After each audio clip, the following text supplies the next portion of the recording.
Oh, that was. So, all right. So, we are in the last week of November. So this is the last week that we are planning to review business plans immediately following team meeting. So if you've got your GPS, if you've got your 411, if you want some feedback on your business plan, or some support in getting that wrapped up, snag one of us. We can go through that. And just because it is the last week of November and the last week we are formally doing this, does not mean it is the last week that we are available to make sure that these get done. It is critical that you are set up and ready to win for 2024. We are in a market that is going to require a really intentional and focused sprint. And the best way that you can be poised to do that is to know going into the year and going into that market, what it is that you're going to do, what needs to happen on a monthly, weekly, and daily business or daily basis. And that way you can tell if you are on the track, ahead or falling behind before it becomes something that's difficult to course correct. So please, please, please take us up on that offer, use the resources that are available to you, and make sure that you are set up and ready to go. We do have a small group getting together. If you did not get to participate in the virtual vision board event that Kimber put on, we do have a small group getting together to do that tonight. So see me after if that's something that you would like to get involved with as well. And then remember, before team meeting, every Tuesday, you've got about a half hour of broker AMA, any contract questions that you have, I will be here and available. I am so excited to have Lee Stern here this Thursday to talk about pricing. Pricing is always a critical issue in this market, as you'll see when we talk about the glance at the market and our current stats. It is more important than ever. And as I'm having conversations with our agents and agents outside of Keller Williams, this seems to be just a real challenge that agents are working on to determine how do they make sure that homes are priced correctly when they go on market. How do you interpret the feedback that you receive from your home being on the market, whether that's actual feedback or whether that's the feedback of the number of showings, number of people coming through an open house, how long should you be waiting for an offer before you hit the panic button? And then how do you have these critical conversations with your clients so that they are educated, ready to make the right decision for themselves and set up to win? So Lee Stern is, as most of you know, an industry icon. She has been in the real estate industry for more than 50 years. So she has seen a shift or two. She still outworks most agents I know, most leadership people I know. It is not uncommon for me to reach out to somebody when I'm going through the recruiting portion of my job and have them say, oh yeah, I just talked to Lee. And I'm like, how is that woman still outworking? So she is a force, and I am so grateful that she is willing to spend some time here and share some kind of with us. So please make it a priority to be here Thursday from 12 to noon. And then this is an outstanding opportunity to invite a guest. Remember that there are points given in our growth contest for inviting non-KW guests to events. We're wrapping up the first month of the growth contest. It is still certainly anybody's game. So get your free tickets to see Tony and Mel Robbins. Photos with Santa is quickly approaching. So December 9th is our next client appreciation event. I do have a few copies of the outline that Lisa presented, Lisa Tacabella, when she did our training on client appreciation events. So if you don't have that in Monte copy, please grab one after team meeting, and make sure that you're reaching out to your entire SOI. This is such a great event to be able to invite the masses to. Some of the events that we will throw for client appreciation, there's a cost per attendee. And so you have to be a little bit more discerning about who you're inviting, or perhaps offer tickets at a discount to your clients, but have them paying for their own in order to keep things on budget. This is something that you can just blast it out and invite as many people as you like. So blast it out and invite as many people as you like. Our holiday party will be December 14th. Please make sure that your calendars are marked and watch for that RSVP to come through. Let us know that you're going to be here. This is always a fun event. We'll be dressed up. We get to invite a +1. And it's a time that we get to really celebrate you and the differences that you've made in our market center this year, and just enjoying one another's company. What time is it? It is not on here, but I believe it's 6 o'clock. I thought it was there. Okay, I'm sorry, it'll be out there. Do we know Sure what it is? It's here. So we're going to be transforming the space as we did for the Death by Chocolate event, and having full dinner and bar and dancing and all of the things that we had at Elixir, but here in our own space. And December 19th team meeting will be our annual Ugly Sweater Party and Supapalooza. So in October, we crowned our new chili contest champion. Congratulations to Nick Capabella for that. In December, we do a Supapalooza. So if you have a must-try soup recipe, be sure that you bring that. You can win fun prizes and glory and recognition. Also, we will have an Ugly Sweater contest, and I've seen some really great entries on that over the last couple of years. So excited to see that. So plan ahead. And then a couple of events that are coming up. December 6th is Tech the Halls. So this is a training that's provided by Keller Williams International. It is not an all-day command training. So I think some people look at this and go, ugh. This is best practices from the top agents from across the country in all of their tech platforms. And so it will be very tactical, strategy oriented, and how to get your tech set up to really set you up for success in 2024. So that is 8 a.m. to 1:30 Mountain Standard Time. You can take a picture of the QR code or snag that when the slides get sent out in the recap email, and it's a free training. You just register. And then we have a training at the regional level happening on January 9th on how to win and sell to investors. This is a speaker who is highly recommended and regarded by our More Club. So some of our top agents from around the region got the chance to attend a training with him.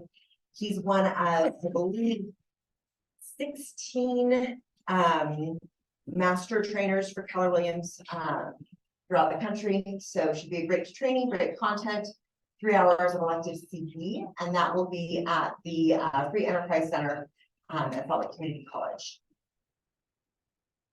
All right, we are very grateful to B Muddy for being here today for our mortgage moment, partially because you have like my favorite name in the world to say. Quite apropos for a lending stuff. Thank you for You guys being here. can give me a joke I haven't heard before. I'll give you a free Starbucks card. I think money being a lender. I believe it. So you guys probably see me around. We're the preferred lender here. I'm mostly out of Salt Lake. Cody is out of South Valley. We're just trying to make it a point to be here more often. So if you see me, stop by, say hi. My office is right back there in the little annex. You guys push me off to the side, which is fine. I got a window, so totally happy about that one. Some cool things going on right now with mortgages. Guys, still 2-1 buy downs. I'm seeing them all the time. Every deal I've done this month is a 2-1 buy down. So we're still seeing a lot of those. And we just came out with we call it a 1-0 buy down, so 1 buy down. And we actually cover the cost for you. We bump up the rate a hair. But what that does is make you guys go in with offers. You don't have to ask like 12, 14 grand in seller concessions for those temporary buy downs. We'll go ahead and cover that for you, and we'll actually cover your appraisal as well. So it's a new thing. They're really pushing the prices out really well too. So if you have any clients who are like, hey, they want temporary buy down, but just can't get any offers acceptance, we're asking way too much concessions. Come see me. We'll work the numbers. We'll make it make sense to your clients. Rates are going down, we've heard. So if you had anyone on the fence 2 or 3 months ago, get them back on the horn. Say, hey, rates are going. They're down quite a bit. Let's kind of get them re-engaged is what we're doing a lot. I got a lot of people in September and August. none that are now putting in offers because we made calls and said, hey, your payment's actually gonna be $200 less than what we're thinking. So that's going great. Real quick too, I don't know if you guys heard, Davis County came out with a really cool grant for first time home buyers, you know, for 40 grand, purchase price 50,000. It actually, usually grants will put your clients in a box. If you fit in that box, it's great, but this is a pretty big box. So if you want more info on that, please come see me after this. I'll give you details. I'll send you out brochures on that Davis County grant. Another interesting grant I came across real quick. It's a caregiver grant. So if you have adult children that you're taking care of that have a disability, or you're taking care of parents, you can get up to 70 grand. And you really, and it's not really a box. Where was that at? It's Utah. Utah all around caregiver grant. You want more info on that one? Great. I had a girl in Logan. And it's a good call to make your clients, hey, you can get 70 grand, and this one you don't have a box really to fit into. It's really interesting. So come see me after. I can address some more questions. Do other lots fit into that category? They could. Oh, that's why I said adult children. They have to be disabled in some way. When he said the Davis County grant, he said it's 45,000, but then he said it's 50 something. Oh, 50K purchase price max. Sorry, 500,000. Okay, okay. I'm a numbers guy, I promise. You're just making sure you're paying attention. 500,000 purchase price, up to 40 grand gift, and it looks actually pretty cool. I have brochures on that too. I can send. Do you know if there are X amount of people that get that grant? Is it open to, how many spots are available? Do you happen to know that? As far as, I mean, there is a limit to it, but as far as I'm aware, they haven't hit it yet. They just came out with it like a month ago. It's not like so- 2 spots are available. No, there's gonna be more than that. They want, I talked to them, they're like, yeah, we're wanting to give this money out, so. Anyway, so if you got any questions, come see me. Again, you're gonna see me a lot more. I put on trainings here. I will probably set up a grant training here, so you guys have talking points to your clients, call them up, try to give them some free money. Okay, so if he sets up a grant training, who's attending that? No, I'm doing one in Salt Lake next week. I'll polish it off and I'll come back There to you you go, guys. yeah, work through the bugs there and then Yeah. bring us the policy. Exactly. That's- Okay, come see me after with any questions. All right, thank you so much. Or now, we got lunch too. It's. I- You pay for it, I just. She did it, tacos. Let's get right. Different. Get with her, yeah, right. Is there an account on the Utah County card? So Shauna had asked if there's a cap on the Utah caregiver one, and the monies that you will find out. And, let me know. All right, so you should have a copy of the market at a glance report somewhere near you. So snag that if you will. Looking quickly at a comparison from last week to this week. Mostly the market has stayed the same. Things that jumped out at me. I expected to see more of a drop being in a holiday week. Looking at the new listings in the last 15 days and the number of active listings, we did not see the sort of drop that I expected to see. The other thing that jumped out at me when I looked at this report is the same from the last week, but just really remarkable. If you look at the difference in the number of total active listings between 300,000 and then jumping up to 400,000, we go from 45 to 209 total active listings. The report a week ago was 47 to 222. So pretty sizable jump there. Then looking at the jump in expires, that jump happens, you can tell me. 600 to 699. We see that go from 61 to 77 to 113. So we hit that triple digits of that 600,000. So looking at this market at a glance, you can tell me some of the things that you would be looking at for strategy, either for your business or context that you would be giving your clients about what's happening in the market. I just use this. One section, I'll turn your mic.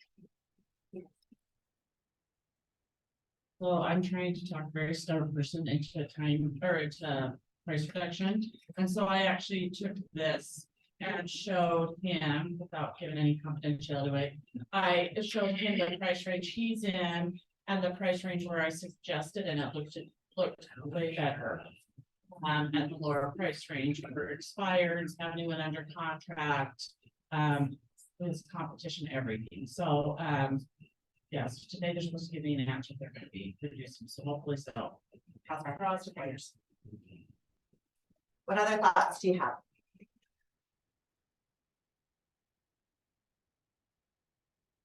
Very mistake, you don't write it out less.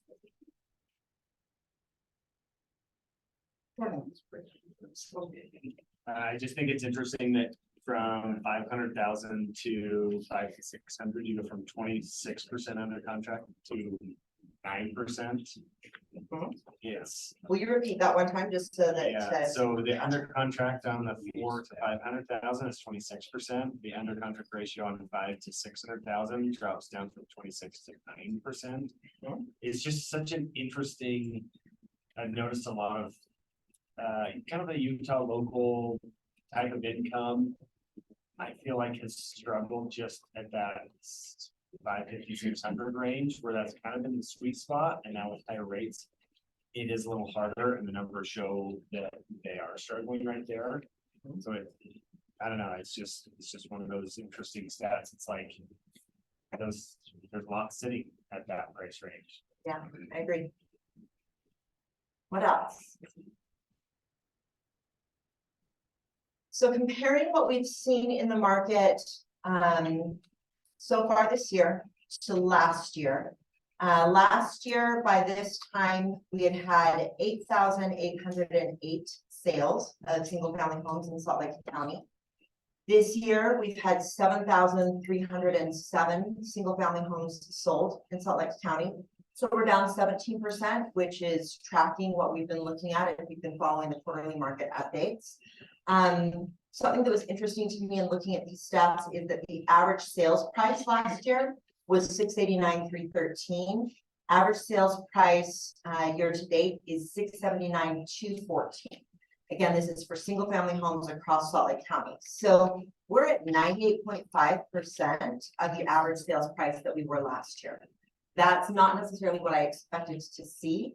And I think that's because it's not what I expected to see. It's probably not what your consumers expected to see. So when you're talking about pricing and are things dropping, to say, really with our average sales price, even with interest rates going up, the average sales price is still sitting at 98.5% of where we were last year, which was a record high. A lot of you. One of the things that I'm taking out of this, and I was actually talking. 1 second, so that's in for you too. Who's talking? A lot of us.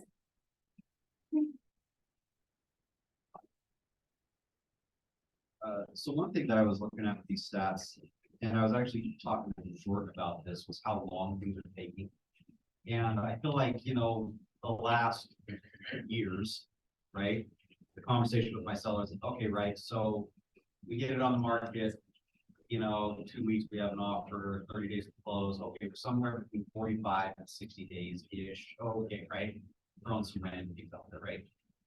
Well, I remember when I was first prospecting FSBOs, there was this Mike Perry script, and it was like, do you realize that you, to sell a home in this market, it takes 6 months, right?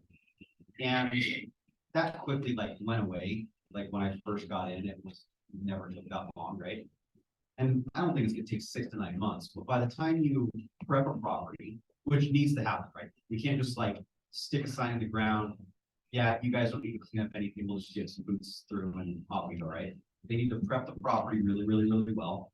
They need to be prepared for 30 days on market and maybe a couple of price reductions or something, right? Then maybe we get something, then maybe it falls out. And so really, really, that 45 to 60 days looks a whole lot more like 75 to 90 days most of the time, right?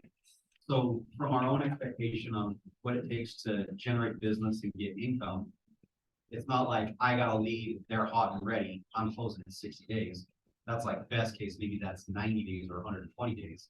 And then for their time frame, depending on how long they can take to get the home ready, if I've got a listing, that's maybe more like maybe we're knocking on that 4, 5, or 6 month period for them to actually close and make their move, right? So if you've got people with job transfers or there's a death or something like where there's some urgency involved in their decision-making process, that's a little bit different way of which we can advise them on what that timeline is going to look like based on the way the market's slowing down. Right, so looking at that strategy, when you are talking to your sphere of influence, when you are on listing appointments, when you're talking about their motivation and what their time frame is like, if they need to be sold in the next 60, 90, 120 days, they need to be on the market yesterday. That is urgent, that is go time. Whereas I would say 6 months ago, that wasn't necessarily the conversation. We were 60, 90, 120 days out. You had more like 2 weeks, 30 days to play around with things. That time doesn't exist anymore. And so properly setting expectation, one, so that you are communicating that sense of urgency and they're able to act in their own best interest. Two, we're just going to keep coming back to this, that you have conflict arise when expectations differ. And it is our job to be communicating the proper expectations for time on market, the proper expectations for pricing strategy, the proper expectations for what they're going to experience as they are on market. I used to be a very, very nervous flyer. Now I am a semi-nervous flyer. But really what makes me comfortable in a flight is when the captain, it's on the intercom before and says, all right, so we're going to have, some smooth air for this period of time. Then I expect it's going to get a little bit bouncy for probably 15, 20 minutes or so. And then we should be able to get through that and find somewhere that's a little bit more comfortable. When I get that information up front and we get to the choppy air, I'm fine, because the captain told me that I should expect that. So it doesn't feel like it caught him off guard or her off guard, and so it doesn't catch me off guard. When we hit choppy air and nobody said anything to me about anything, and all of a sudden I'm bouncing around, that's when I'm looking around to see, our flight attendants freaking out. I didn't expect this. Did anyone else expect this? Are we going down? So be that captain for your clients that prepares them for the choppy air. Be that captain that goes through this data and says, if you've been watching the market, you may have an expectation that we're going to get a sign in the yard and immediately have 30 people showing up for your open house and 10 offers and be fighting people out of this property. And there was a time that was the market we were working in. In this market, it is still a really great time to sell. You can look at our average sales price and see that that has remained high. You can look at the number of sales. These are all of the things that make it an advantageous time for you to be selling and cashing out on your equity. And these are the changes that we've seen in the buyer behavior. These are the changes that we've seen in the market. And so at this point, this is what you should be prepared for. Days on market, average days on market, again, across all price points, single family homes last year at this point was at 24 days on market. This year is at 43. So looking at that data, we're only down 17% in inventory. We are at 98.5% of the average sales price, so hardly a move there, but we are almost double on days on market. That is the piece that you need to be preparing your clients for. That is the piece that you need to be prepared for, which means that you've got to have the data to be talking to them on a consistent basis and not saying, hey, just calling for your weekly check-in, and by the way, your home hasn't sold yet. Have a nice week.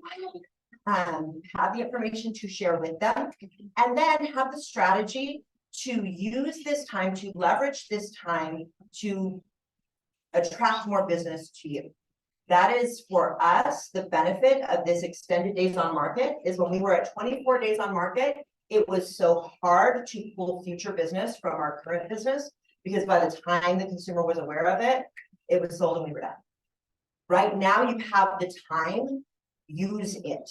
I promise you, at some point in the future, I will be standing in front of you and you will be saying, oh, why are things selling so quickly? I can't get any new business from my listings.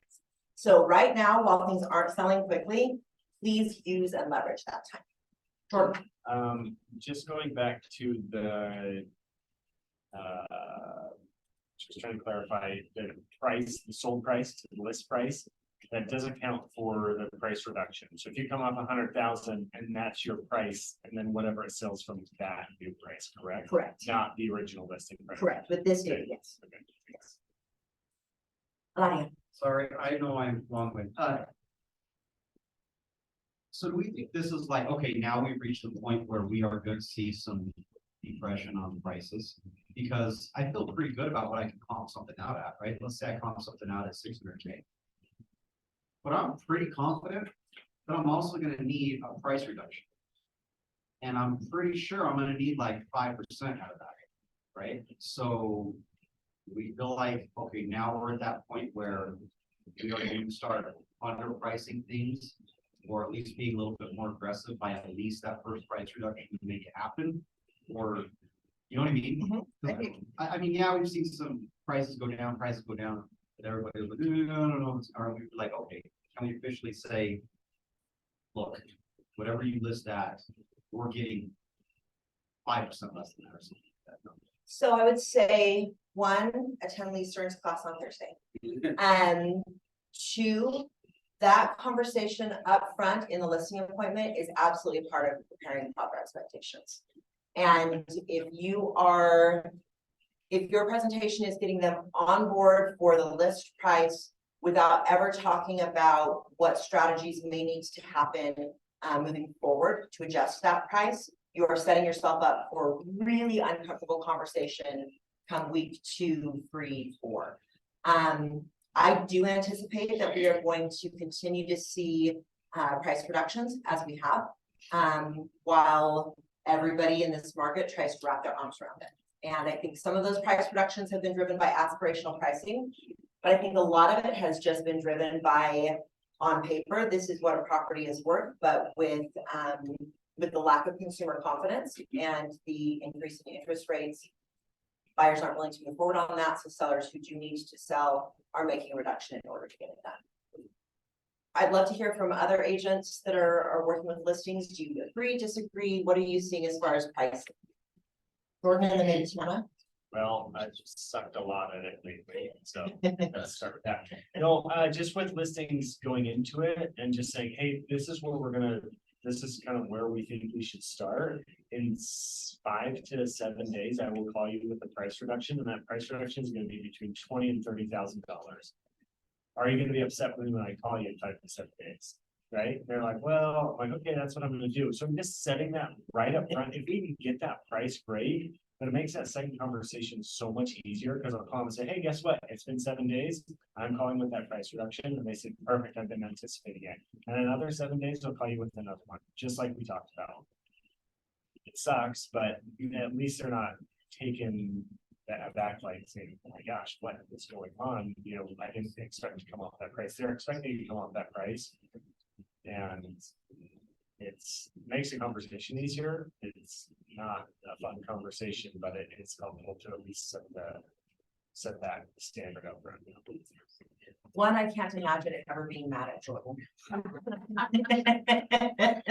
But two, I love that you are, again, setting that expectation, set the expectation for the uncomfortable conversations.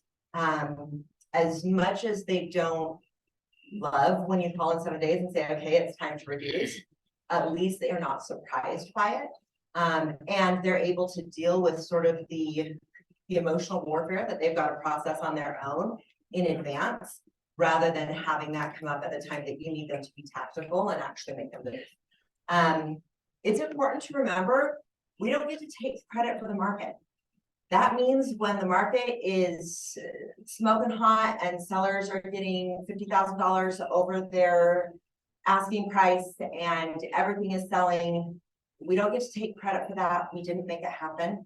We also don't get to take credit for the market when it is struggling more. What your responsibility is to properly prepare your clients for that market. So as long as you are properly preparing them, as long as you are arming them with the data to make the decisions in their best interest, as long as the market is not catching them off guard because you didn't do your job, then you can feel good about how you have represented them. Because at the end of the day, that's what we bring to the table. It's not what the market is doing. That's what the market brings to the table. We bring the context, the understanding, and then the strategy as far as how to accomplish their goals in that market. Tana, did you have a thought on that? I was just gonna say, I have a one-off property that's seasonal access, and so when we were going on the market, I told him. This is seasonal, we're going on just before winter, so your property is one-off. So the normal market, if you're about 43 days on the market, you're gonna be longer than that. And I didn't tell him right away that we'd go 7 days and then we'd price reduce. I told him we'd go up probably about 20. And so that's where we are right now. We may consider taking it off. So I don't know it, but it's nice to have the numbers and the data to be able to say, okay, this is what a normal property would probably be listed for, you know, on the market for it. And then I was able to extend that and say, you're gonna be longer. And with the winter coming, it may even be changed even more. So Yeah. Well, those adjustments, when you have a grasp of what's happening in the market, and you can say, okay, so yours is different in this way, so we're gonna have these numbers. Or if someone needs to be moved in a quicker time, you know, you meet with somebody and they don't have 120 days. They've got 75 days, and you're looking at their price point and saying, okay, so we're at 74 days, the average on market. What does that mean that we need to be doing as far as price? What does that mean that we need to be doing to aggressively be under what other properties are on the market? Because that is truly the only way to gain that time. and another thing too is as the days on market have changed. You were just so interesting that she was.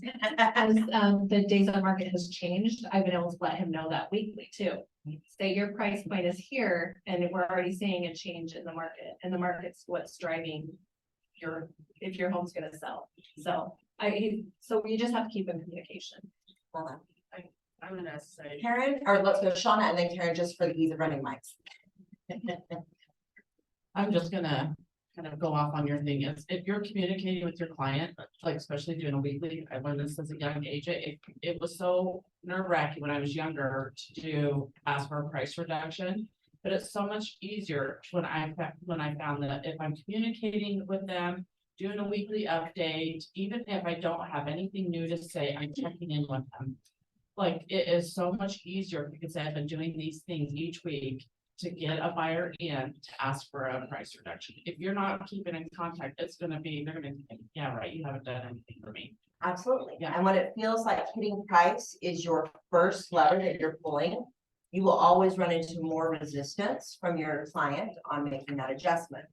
When they feel like they have seen everything that you're doing at this price to get it sold and it is still not sold, you will find that they are much more willing to work with you and make that adjustment needs to happen. Karen. I feel like my listings, it's been harder to get, you know, always your clients want to start higher than you want them to start. But if you don't express it, if you do start that high, then it comes 60 days from now, you're going to be burned out on showing your house. Your house is going to be the way we started. The staging is going to be over the 6 weeks that you had. So I've been really trying to get mine to start lower, and if we have started higher, and very quickly, I think it's reducing. And now I'm in a shorted house, I'm having probably 6 showings, and I'm still going to be like,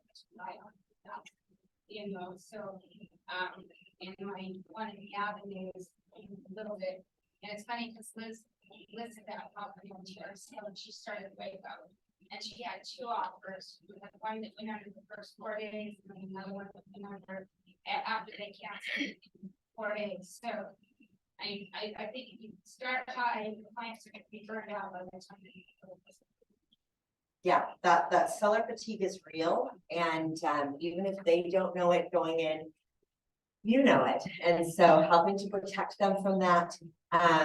And the adage that was true in a market where things were moving more quickly is still true in this market, and that is there is no risk in underpricing your home unless you are too quick to accept the first offer that comes through. If you do actually price a home under what the market value is, we are still seeing multiple offers in this market. Had one this last week, went $25,000 above the list price. It still happens, and it happens in absolutely every market. So there is always a risk in overpricing your home, regardless of the market. There is never a risk in underpricing your home, regardless of the market. Okay, so let's keep tracking these. Karen. I have one question now, we're gonna move on off subject. Hey, have you ever seen the Utah Living section of the Trib? I haven't. So it comes out on Sundays, and my neighbor just happened, she's like, did you know your listing is in the paper? And I'm like, wow, no, I didn't know my listing. And it's not only in the paper, it's on the first page and the second page, they have hot properties, and, you know, my tenants advertises in here from other Summit. But that's not Keller Williams, right? They just must have picked it. You're just a hot commodity, Karen. I mean, it's just funny. I just like that Keller Williams. I'm like, but, okay. Not to my knowledge, but I love that, They must read through your verbiage, and look at your photos, and That's why that missing $75 a month is going. Can't figure out that code, right? And then, you know, and it was funny when I sent it to the seller, I'm like, see? you know, and you know, like, you know, Linda's does a big ad in it. No, I was just not knowing. I think it was Keller. Yeah. No, not to my knowledge. I think it's just you. I just think they're hot stuff.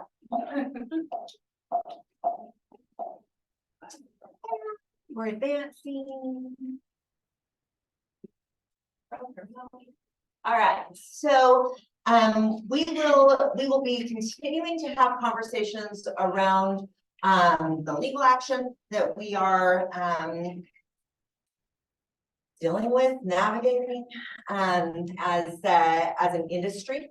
There is nothing new per se as far as details, and I want to just continue to reinforce nothing necessarily needs to be changing right now. This is an issue that I want to be really balanced as we talk about, because it would be easy for me to say, hey, put your head down, sell a house, don't worry about this, this is just noise. And I want you to know that's true. I want you to put your head down, I want you to sell a house, and I want you to not worry about this because it's noise. But that is not to say that it is not noise that is tied to something that is real and will have actual impact on our industry. Because I also believe that this is a real issue that will really have impact on our industry. Notice that I said impact, not catastrophe, this is not impact like a meteor is going to hit the planet and all of the dinosaurs of real estate are going to be gone. The dinosaurs I'd like to have a meteor take out, but that's not the kind of impact that we're bracing for. There's just going to be adjustments. So a few things that you can keep in mind now, a few things, the practices that you could put in place now to be better preparing for those and eventual adjustments, and to just better help you navigate this time. Consider or always use buyer broker agreement when representing buyers. I think as a whole, we are really good at that. This is the document that discloses that buyer's agency commission is their fee. Somebody else may pay it, but it is their fee. That is their responsibility. That is an agreement, a contractual agreement that they have with you.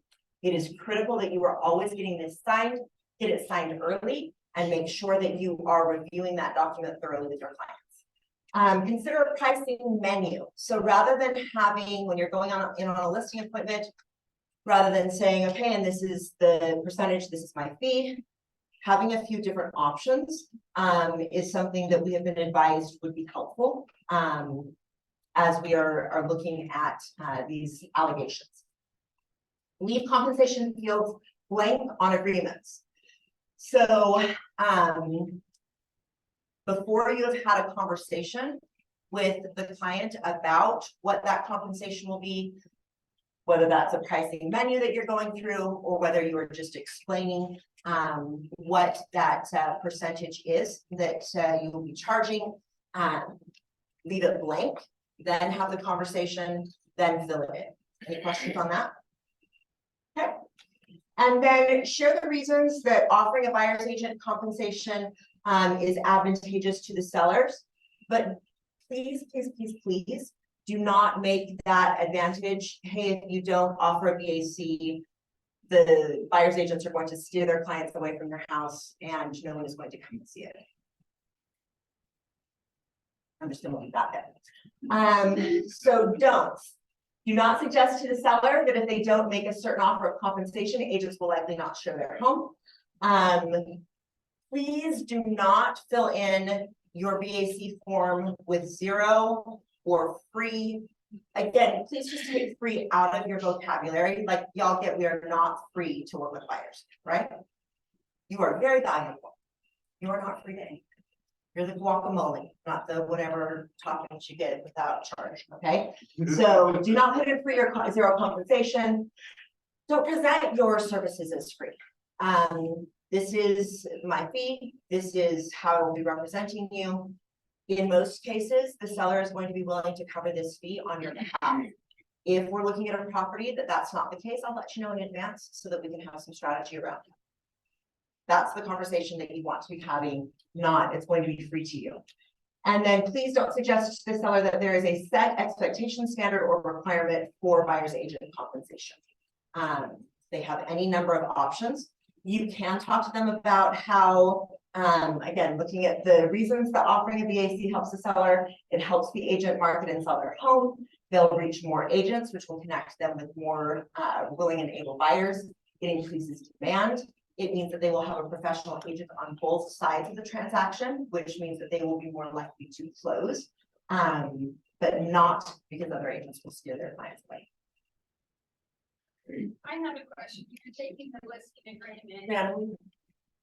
and you put in there 6%, 3 and 3, and you have a buyer that comes non-represented.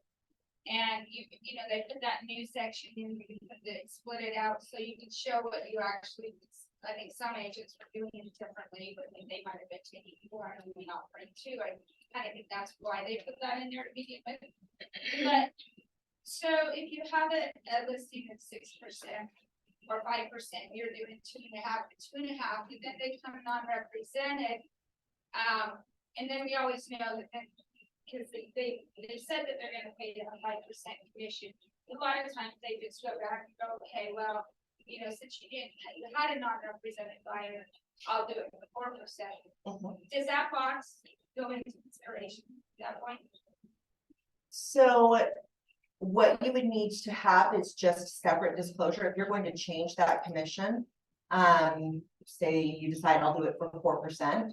You just want to have then an addendum to your listing agreement that states it's going to be 4% with this unrepresented buyer. The biggest, what that hinges on is just disclosure. And really more than anything, we are protected the more we disclose the numbers. What are the actual commissions being paid? Who are they being paid to? Who are they being paid by? As long as you have that disclosure, you'll be covered. Or if you were, yeah, I guess you could do an addendum to lower it, but what if you weren't going to lower it? What if you're like, no, you know, we agreed on 5, then I'm getting, even though you broke it out? Yeah, because it does have the verbiage in there that states that if there is a buyer's agent, then that's how it was broken.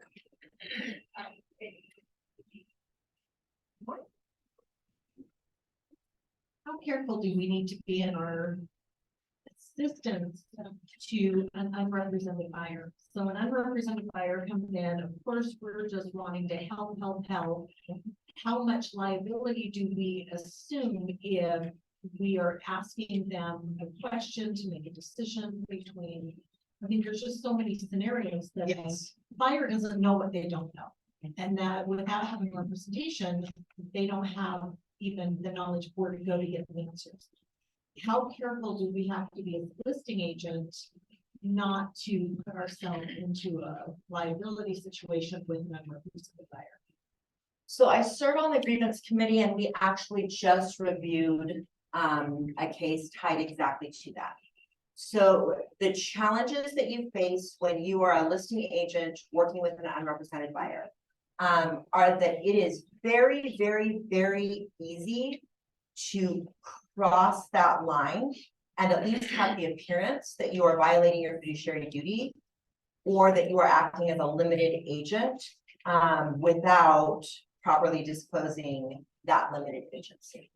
So the best things that you can do to protect yourself with that, because the problem is that if you don't advise the unrepresented buyer at all, it's very easy for the entire transaction to end up in chaos and for that to negatively impact your client to whom you do have a fiduciary duty.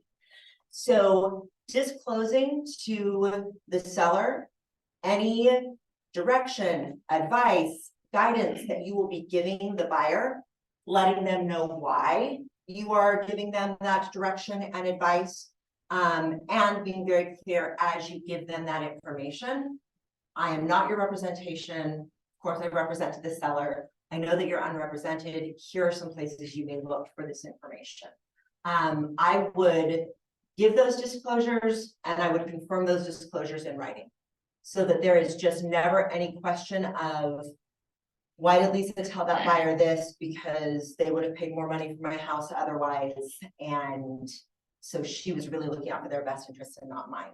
If you have that clear tracking of those conversations, the disclosure to your client about what you're sharing and why, you're much less likely to end up in that situation. But as a general rule, I mean, as a broker, I don't like unrepresented buyers. They make me very, very, very, very nervous. And I go back to the fact that one of the values of offering a BAC for the sellers is that they do have agents on both sides of the transaction advising their clients. And it is not just marketing that leads to a higher success rate. It is absolutely the truth and protects all parties from things becoming contentious and litigious. So are you recommending limited agency? Would you recommend limited agency instead of the?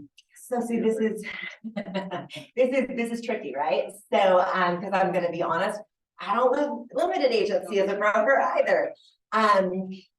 Given the choice between limited agency and an unrepresented buyer, there was a very long time in my career that I would have said unrepresented buyer.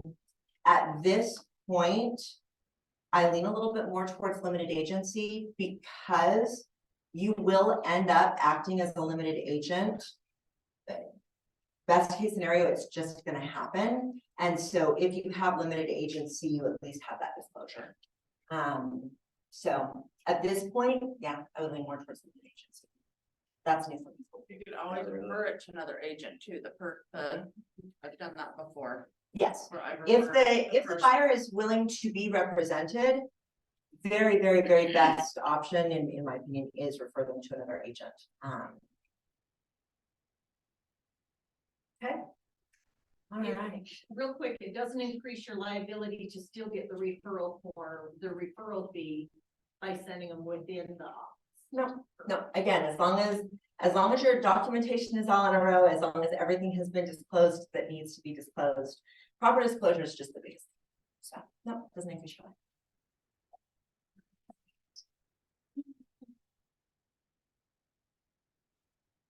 Anyone have coming soon listings to share?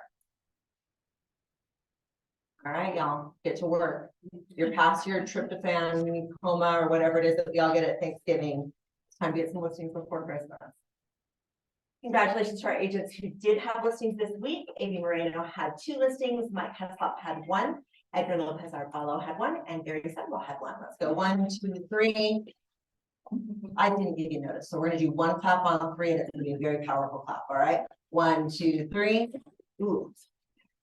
Oh, I think I'm gonna use this pusher. That's not gonna work.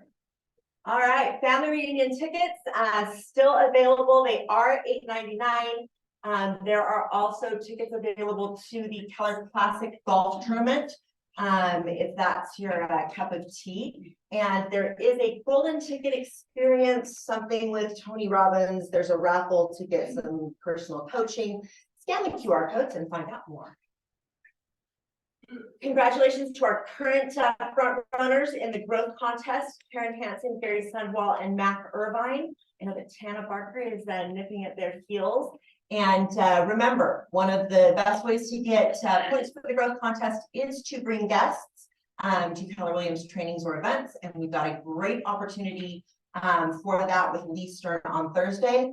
If you look at the number of questions you all had about pricing and how much this is on your mind, this is on your friends' minds as well. And so get points in the growth contest, get your opportunity to win a free ticket to the family reunion, and build your profit share.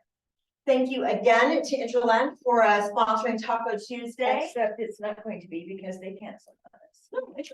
I know. We got tacos. The tacos. Oh, the tacos canceled. The money is right here. He would not dare cancel it while he looked the dead in the eye. No, it's gonna be, Tuesday pizza. No, yeah, Tuesday pizza. We'll figure out something. Tuesday with topping. Lori was unfortunately sick today, so she is not here to talk to us about being the relocation resource, which is why we were able to take more time to go through this glance at the market. However, she will be scheduling to do that probably sometime in December.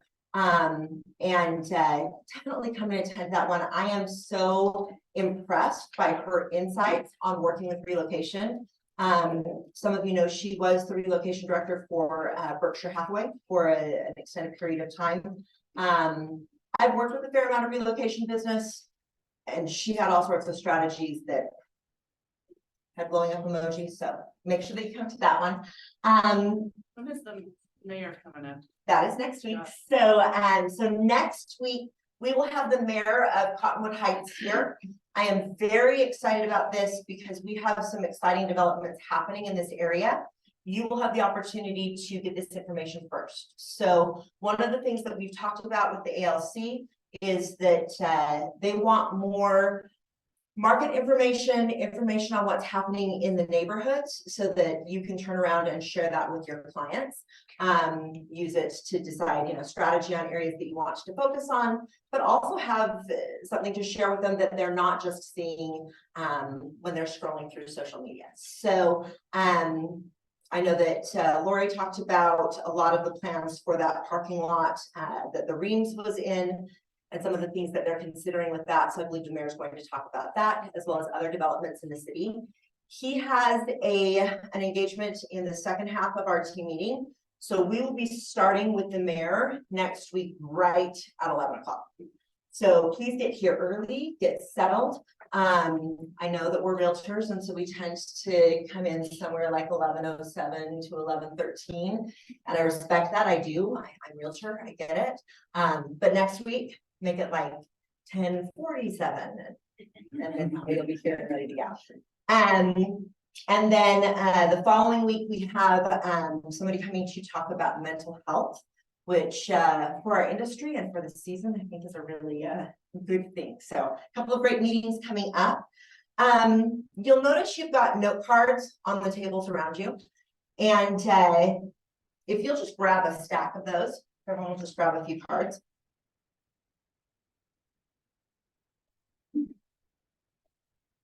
And to wrap up, while we wait for our Tuesdays with topping, and maybe Connie can run some to the gentleman in the back. I already did. Oh, you're so good. We're next move through back there. All right. So if everyone has a stack of cards, if you attended the business planning clinic at this market center, you may have already done this exercise, but it's a great one to do again. I'd like you to just take a couple of minutes and maybe grab 10 cards and write down on each card one accomplishment that you've had in the last 10 years. So if you think back, we're in 2023, almost 2024, over the last 10 years, what are the things that you have accomplished, things that you've been able to provide for your friends or your family? Maybe big purchases, career goals that you've achieved, health goals that you've achieved.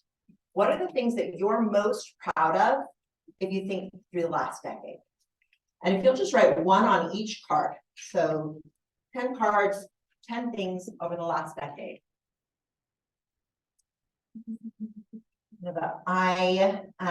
My oldest daughter, graduated college within this last decade. And a big goal for me had been that she would not have to choose the college that she went to, based on what she could afford. I didn't want her to have to do student loans. I didn't want her to have to sacrifice, not going to a school that she wanted to be at because there was a less expensive option. And that was something that I accomplished, that I was really proud of. And she had an idyllic college experience. And that was the manifestation of something that I had been dreaming about for quite some time. So that would be on one of my cards.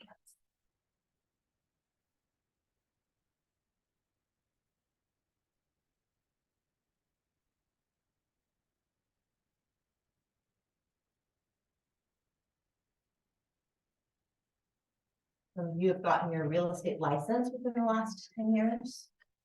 That had better be on one of those cards. Kind of a big deal.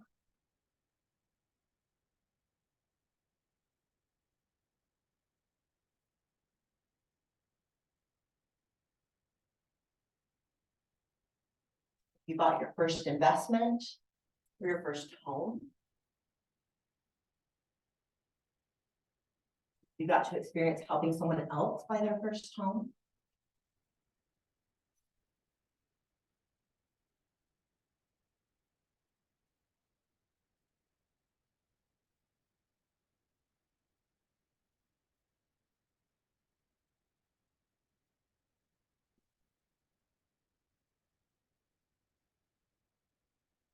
We are, in general, a very high driving people, and we move fast and furious in the direction of what we are taking on.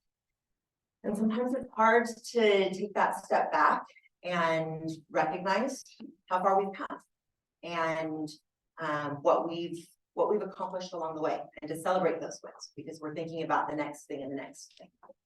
So take this as a moment to just celebrate those wins.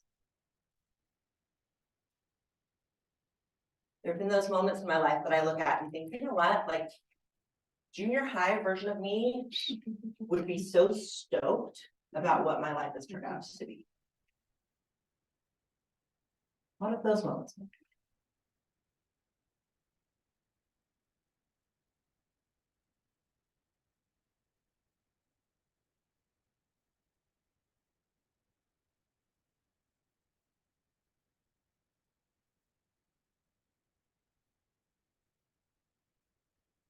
Now, if you'll flip the cards over, and I want you to think 10 years from now. So again, let's pretend we're in 2024 because we're just knocking at that door right now. So 10 years from January 1st, 2024, what do you want to have accomplished? What are the things that would make your heart sing? What are the things that you sitting in this chair right now would be so stoked if you knew that was an inevitability and that you'd be accomplishing that? And on each of the cards that you wrote something that you've accomplished, I want you to write one of those goals on the other side.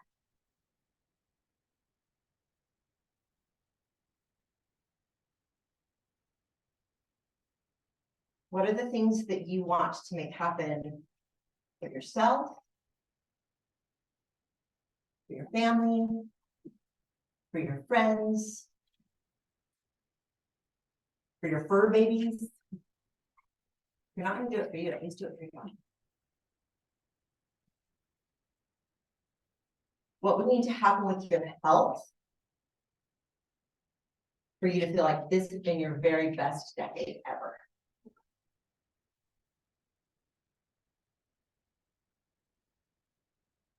What would your net worth need to be for you to be so excited about what had taken place over the last 10 years?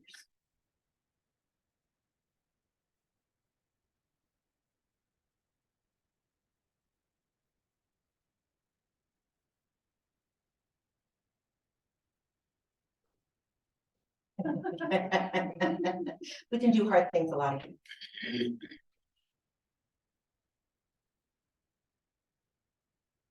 Where would you need to have traveled to? What experiences do you need to have had? If traveling is on one of those cards, who's coming with you? Is everyone putting their own bill or are you covering someone else? What's the state of your relationships?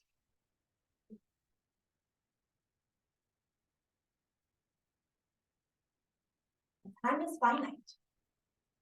You may have relationships right now that are in the last decade of time that you have with that person. What needs to happen in this next 10 years so that you can feel like that final chapter with them was well spent?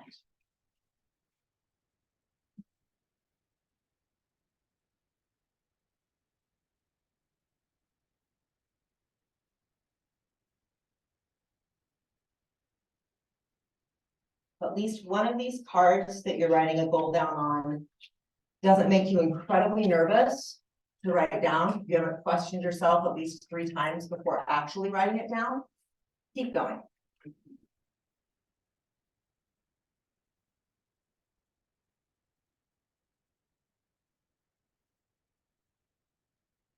So then when you have these together, I'd like you to just shuffle the deck. Turn the cards different sides and realize that all of those accomplishments you've had over the last 10 years, at one point were a dream that you weren't quite sure how you were going to make happen. And you had to take some steps to make them happen.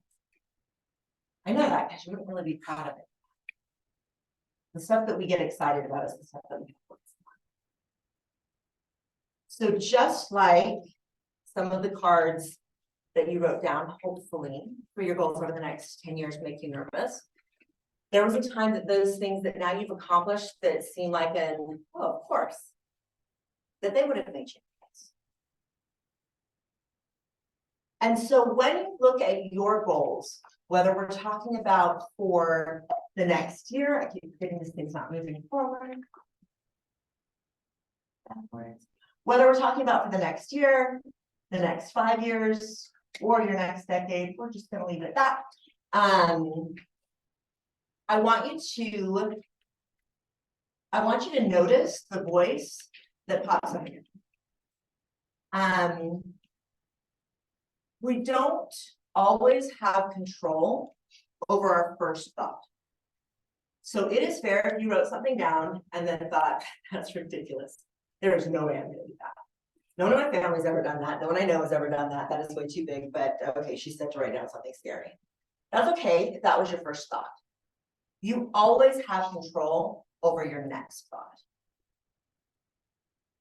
So your immediate reaction, that can be a fear, but let your next reaction be one of purpose.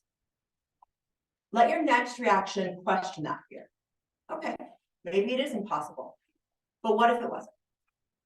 If it wasn't, what would I do next to move towards this goal?